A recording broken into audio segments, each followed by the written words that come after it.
রাজাকারও হতে পারে, আমরা ফার্মে মুরগিও হতে পারি, সমস্যা নেই। ইনি তো শুধু হেলিকপ্টার দিয়ে ঘোরেন, উনি তো আমাদের মতো আর নর্মাল মানুষের মতো পায়ে হেঁটে দেখেন যে আমরা কতটা ময়লা পানিতে সাফার করতেছি। কেনই যাবো না, আজকে আমরা যে রাস্তা দিয়ে আসছি আপনারা দেখবেন ঢাকা শহরে জায়গায় জায়গায় পানি।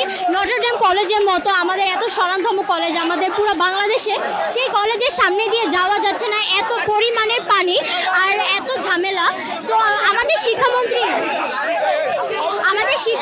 এরপরে যদি কোনো অ্যাকশন না হয় সেক্ষেত্রে আমাদের আর কি বলা আছে।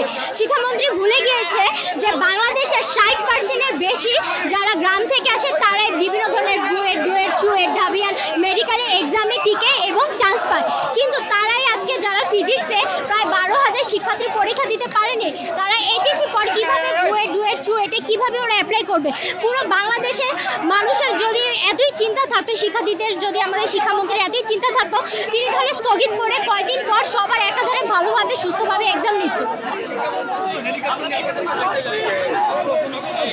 আপনারা কোথাও দেখছেন এই যে পানিতে বন্যায় যে তলে গেল, শিক্ষামন্ত্রী একবারও এইসব ম্যানহোলের পানিতে ময়লাযুক্ত পানিতে পাড়ায় একবারও চেক করতে যে কে নকল করতেছে কে করতেছে না। ইনি তো শুধু হেলিকপ্টার দিয়ে ঘোরেন, উনি তো আমাদের মতো আর নর্মাল মানুষের মতো পায়ে হেঁটে দেখেন যে আমরা কতটা ময়লা পানিতে সাফার করতেছি।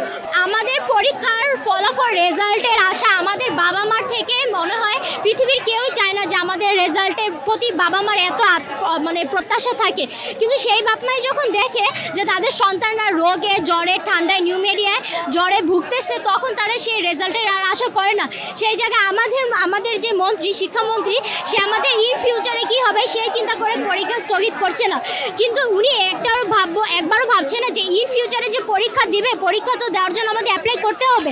যারা ফিজিক্স এক্সামে দেয়নি তারা কিভাবে পরীক্ষা অ্যাপ্লাই করবে?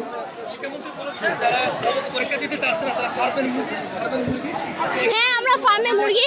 এখন যদি বৃষ্টি ফোটে আমাদের জ্বর ঠান্ডা কাশি নিউমেরিয়া হয়ে যায়, অনেক ধরনের প্রবলেম হয়ে যায়, এর কারণে যদি আমরা ফার্মে মুরগি হয়ে গেলাম, সমস্যা কি? রাজাকারও হতে পারে, আমরা ফার্মে মুরগিও হতে পারি, সমস্যা নেই। না, আমি বাধা দিচ্ছি না, এখানে আমাদের সিনিয়র ভাইয়ারা বা আমাদের যে সমকক্ষ ছেলেরা আছে। শিক্ষাপথে আমাদের এখানে কোনো ঝামেলা করার ইচ্ছা নয়, আমরা কাউকে অপমানও করছি না, কাউকে আমরা ডিসরেসপেক্টও করছি না। আমাদের একটাই প্রত্যাশা, সেটা হচ্ছে আমাদের পরীক্ষা বাতিল করতে হবে, অথবা আমাদের সারা বাংলাদেশে পরীক্ষা স্থগিত হয়ে যখন বন্যাটা নিয়ন্ত্রিত হবে, ফ্লোরিডা কমবে, তখন হচ্ছে আমাদের সবাইকে একসাথে পরীক্ষা নিতে হবে। পদক্ষেপের দাবিটা তো আমরা শুধু চাচ্ছি না, কারণ সে যদি আমাদের কথা চিন্তা করতো তাহলে সে আমাদের পরীক্ষা স্থগিত করতো। এইটুকু।